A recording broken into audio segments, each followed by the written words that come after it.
ഇന്നലെ ഇന്ത്യയുടെ തേജസ് വിമാനം തകർന്നു വീണു. അതിന്റെ പ്രശ്നം എന്താണ്? എന്തെങ്കിലും ഗൂഢാലോചനയുണ്ടോ? അതോ സാങ്കേതിക തകരാറാണോ? അല്ല, തേജസ് വിമാനം ഒരു അഭ്യാസത്തിനിടയ്ക്കാണ്, വ്യോമാഭ്യാസത്തിനിടയ്ക്കാണ് തകർന്നു വീഴുന്നത്. വളരെ ദുഃഖകരമായ ഒരു വസ്തുതയാണ്. നമുക്ക് ഒരു വിമാനത്തിൻ്റെ നഷ്ടവും അതിലുപരി ഒരു പൈലറ്റിൻ്റെ നഷ്ടവും മാത്രമല്ല, നമ്മൾ വിദേശ രാജ്യത്ത് വെച്ചാണ് ഇത് സംഭവിച്ചത് എന്നുള്ള ഒരു ബുദ്ധിമുട്ടും ഇന്ത്യക്കുണ്ട്. പ്രത്യേകിച്ചും ഇന്ത്യയുടെ ഈ തേജസ് വിമാനം മറ്റു പല രാജ്യങ്ങളുടെയും കണ്ണിലെ കരടായിരുന്നു. അത് ചൈന ആയാലും പാകിസ്ഥാനായാലും ബംഗ്ലാദേശ് ആയാലും ഒക്കെ ഇന്ത്യ 24 വർഷമായിട്ട് ഉപയോഗിച്ചുകൊണ്ടിരിക്കുന്ന ഒരു വിമാനമാണ്. അപ്പം അതിൽ ഈ 24 വർഷത്തിനിടയ്ക്ക് 2 അപകടങ്ങളാണ് ഉണ്ടായിട്ടുള്ളത്. അത് നമ്മൾ ഈ അപകടത്തിനെ കുറച്ച് കാണിക്കുകയോ അതിൻ്റെ ഏതെങ്കിലും രീതിയിൽ അതിനെ ലഘൂകരിക്കുകയോ അല്ല. പക്ഷേ അത്രയും അപകടങ്ങൾ സ്വാഭാവികമാണ്. നമ്മുടെ ഒരു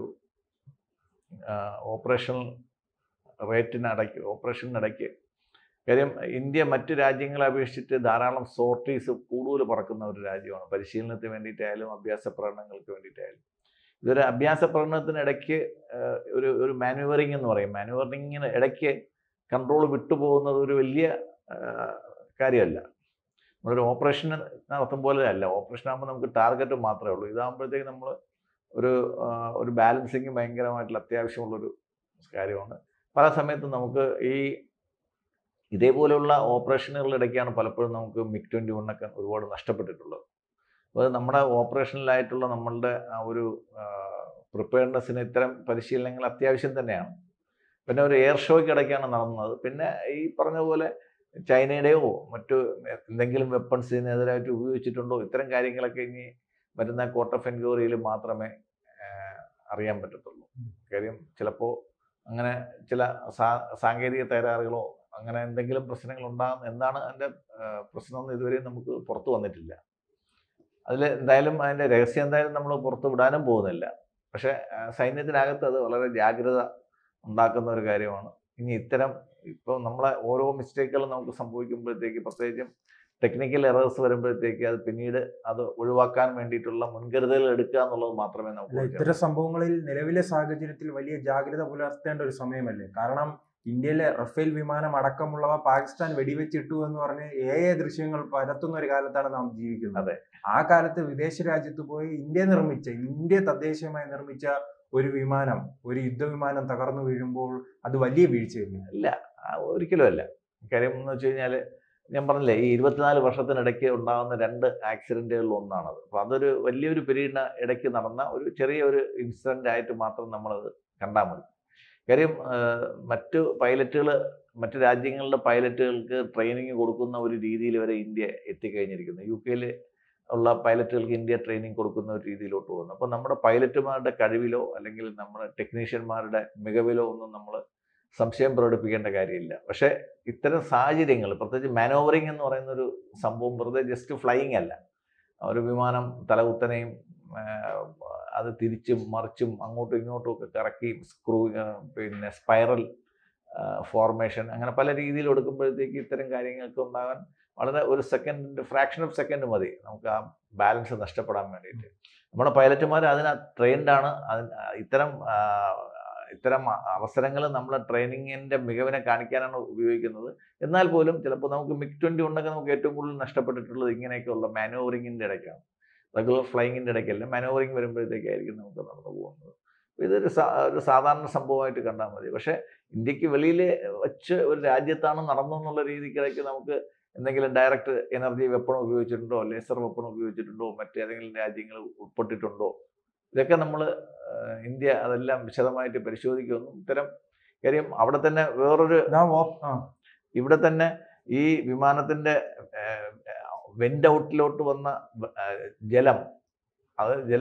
അതിനെ ഫോട്ടോ എടുത്തിട്ട് അത് നമ്മുടെ എൻജിൻ്റെ ഓയിൽ ലീക്കാണെന്നൊക്കെ പറഞ്ഞിട്ട് പാകിസ്ഥാനിൽ നിന്ന് ഭയങ്കര പ്രചരണമൊക്കെ ഉണ്ടായിരുന്നു. അപ്പോൾ അതൊക്കെ നമ്മൾ മാനസികമായിട്ട് തകർക്കാനും നമ്മളെ മികവിനെ ലഘൂകരിച്ച് കാണിക്കാനും ഒക്കെയുള്ള ശ്രമങ്ങളായിട്ട് നമ്മൾ കണ്ടാൽ മതി. ഈ ഓപ്പറേഷൻ സിന്ദൂറിന് പിന്നാലെ തന്നെ ഇന്ത്യയുടെ ആയുധ കച്ചവടം ഇരട്ടിയായി വർദ്ധിച്ചു. ഇന്ത്യയിൽ ആയുധങ്ങൾ വാങ്ങാൻ പല രാജ്യങ്ങളും തയ്യാറാകുന്ന ഒരു ഘട്ടത്തിൽ ഇത്തരമൊരു സംഭവം ഉണ്ടാകുമ്പോൾ ഇപ്പോൾ പാകിസ്ഥാൻ ഉൾപ്പെടെയുള്ളവർ വലിയ പ്രചരണം നടത്തുന്നുണ്ടല്ലോ. ചൈനയാണെങ്കിൽ കാത്തിരിക്കുന്നു, ഇന്ത്യയുടെ സൗഹൃദമാണെങ്കിലും ഇന്ത്യയുടെ ആയുധ കച്ചവടത്തിന് തടയിടുക എന്നത് ചൈനയുടെയും ലക്ഷ്യമാണ്. അപ്പൊ ആ ഒരു അവസ്ഥയിൽ ഇത് പ്രതിസന്ധിയാവും, ആയുധ കച്ചവടത്തെ ബാധിക്കും? ഇല്ല, ഇപ്പം ഒരിക്കലും തകരാത്ത വിമാനങ്ങൾ നമുക്ക് ഒരിക്കലും ഉണ്ടാക്കാൻ പറ്റത്തില്ല.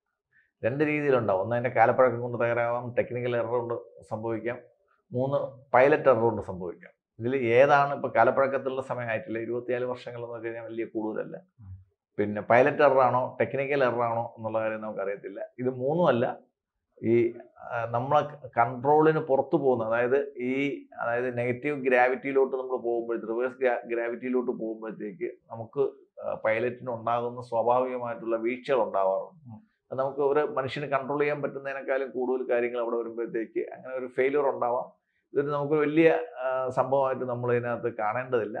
പിന്നെ ഇതിനെ പുറത്തുള്ള മറ്റു കാര്യങ്ങൾ അന്വേഷിക്കേണ്ടതായിട്ടുണ്ട്. പ്രത്യേകിച്ച് നമ്മുടെ ബ്രഹ്മോസിന് വേണ്ടിയിട്ട് മറ്റു രാജ്യങ്ങൾക്ക് വേണ്ടിയിട്ട് ഇന്തോനേഷ്യ, മലേഷ്യ ഇങ്ങനെ രാജ്യങ്ങൾക്ക് ക്യൂ നിൽക്കുകയാണ്. നമ്മുടെ ആയുധ കച്ചവടത്തിനോ അല്ലെങ്കിൽ മികവിനോ ഒന്നും നമുക്കിത് കാണിക്കുന്നില്ല. ഒരു പൈലറ്റ് എറർ ആയിരിക്കാം, ചിലപ്പോൾ ഒരു ടെക്നിക്കൽ എറർ ആയിരിക്കാം, അതെല്ലാം വിമാനത്തിൽ സംഭവിക്കുന്നതാണ്. എൻജിൻ ഫെയിലിയർ ആയിരിക്കാം. അല്ല, അപ്പോൾ ചേട്ടാ ഇപ്പോഴും വിശ്വസിക്കുന്നുണ്ട് ഇത് നമ്മുടെ ആയുധ കച്ചവടത്തെ ബാധിക്കില്ല? ഇല്ല, ഒരിക്കലും ഇല്ല. ഇതൊക്കെ സ്വാഭാവികമായിട്ടുണ്ടാവുന്ന കാര്യങ്ങളാണ്. ആ രീതിയിൽ നമ്മൾ കണക്കിലെടുത്താണ്.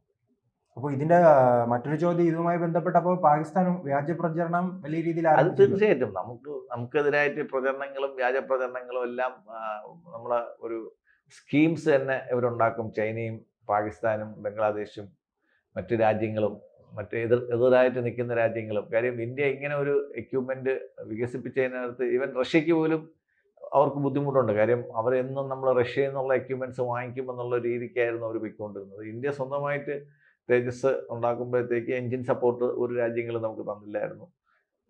അമേരിക്കൻ GE കമ്പനിയുടെ എൻജിനാണ് നമ്മൾ അതിനകത്ത് ഉപയോഗിച്ചത്.